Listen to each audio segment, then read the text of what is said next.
Здравствуйте! Сегодня по просьбе одного из моих подписчиков я выкладываю рецепт бородинского хлеба на закваске. По этому рецепту я пеку его уже 2 года. Он очень хорошо прижился в нашей семье. Надеюсь, вам тоже понравится. Для начала нам нужно приготовить ржаную закваску. Готовить мы ее будем на основе пшеничной закваски. Для этого 2-3 столовые ложки пшеничной закваски стартера смешаем с 60 мл воды и с 60 граммами ржаной цельнозерновой муки. Все хорошо размешаем, накроем пленкой и оставим на ночь для созревания. Следующим шагом нам нужно заварить ржаную муку. Специально для заваривания муки я приобрела вот такой вот пищевой термос объемом 1 литр. И оказалось, что он просто идеально подходит для этой цели.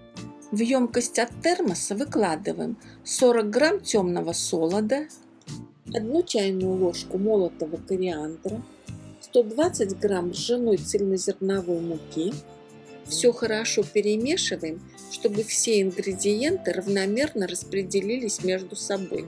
Заливаем все это очень горячей водой объемом 400 мл. Я кипячу чайник, даю ему постоять минуты 3, а потом эту воду использую для заварки муки. Перемешиваем все до тех пор, пока в смеси не останется комков. Термос закрываем крышкой и оставляем на ночь. Если у вас нет такого термоса, то емкость, в которой вы завариваете мучную смесь, можно хорошо завернуть в фольгу и оставить в теплом месте также на ночь. Ржаная закваска созревала 9 часов. Выкладываем всю ржаную закваску в емкость, в которой мы будем готовить опару для теста. Сюда же выливаем всю заварочную мучную смесь, которая настаивалась у нас также 9 часов. Перемешиваем все до однородности. Добавляем 300 грамм ржаной цельнозерновой муки. Опять все хорошо перемешиваем. С помощью кулинарной лопатки подкатываем в колобок. Можно это делать, конечно, вручную, но поскольку тесто очень липкое, то желательно делать это влажными руками. Выравниваем поверхность теста. Накрываем пленкой и оставляем для брожения на 4 часа. Через 4 часа у нас уже созрела ржаная опара для теста. А дальше мы будем готовить водный раствор из соли, сахара и мальтозной патоки. Для этого 8 грамм соли, 30 грамм сахара, 30 грамм темной мальтозной патоки разводим в 100 мл теплой воды. Размешиваем до тех пор, пока все ингредиенты не растворятся в воде.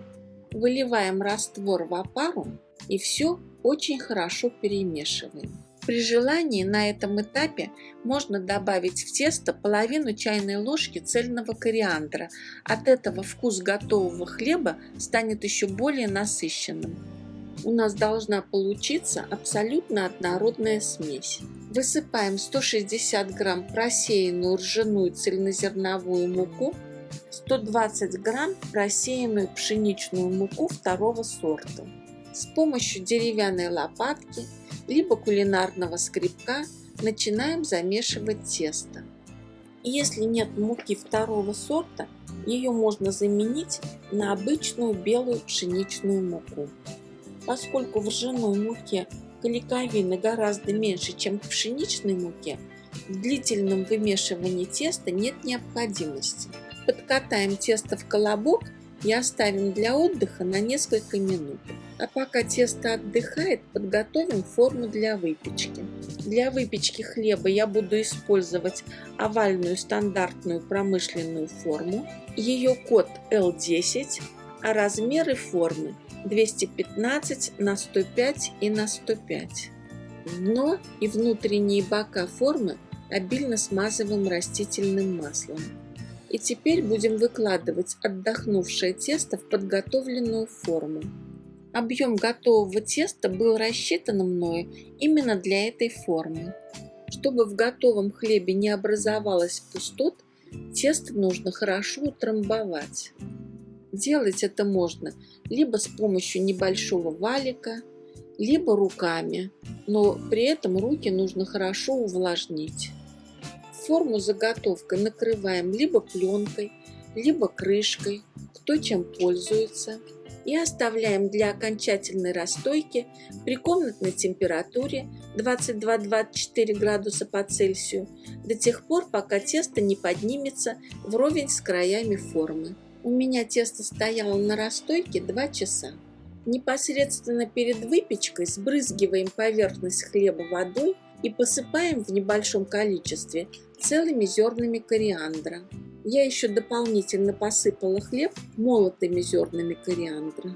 Ставим хлеб выпекаться в разогретую духовку примерно 65 минут при температуре 200 градусов по Цельсию. Выпекается хлеб без пара. Чтобы без труда хлеб освободить от формы, вынимать его из формы нужно минут через 10 после готовности.